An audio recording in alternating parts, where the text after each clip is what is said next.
నిన్నమన్న నేను చూసిన యాదవులకు గొర్రెలు ఇస్తాం, గౌడులు ఈదులు గీసుకోవాలి, మాదిగలు చెప్పులు కుట్టుకోవాలి, మా ముదిరాజు సోదరులు చేపలు పట్టుకోవాలి, మా ఎరకలోళ్ళు పందులు పెంచుకోవాలని ముఖ్యమంత్రి అంటున్నాడు. నేను అడగదలుచుకుని ఈ వేదిక మీద నుంచి శ్రీమతి సోనియా గాంధీ గారు 60 ఏండ్ల సుదీర్ఘమైన పోరాటాన్ని 1569 మంది విద్యార్థుల ఆత్మ బలిదానాలను దృష్టిలో పెట్టుకొని ఈ 60 ఏళ్ల ఆకాంక్ష నెరవేర్చి తెలంగాణ రాష్ట్రం ఇస్తే ఇవాళ యాదవులు గొర్రెలు పెంచుకోవడానిక, ముదిరాజులు చేపలు పట్టడానిక, గౌడన్నలు కళ్ళు తీసుకోవడానిక, మా బోయలు అనాథలయ్యి ఉద్యోగ ఉపాధి లేక వలసలు పోవడానిక?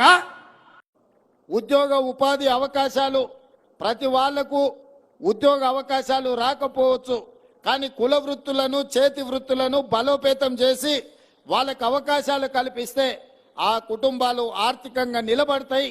ఆ కుటుంబాలు ఆర్థికంగా నిలబడితే వాళ్ళ పిల్లలను చదివించుకోవడానికి అవకాశం ఉంటుంది.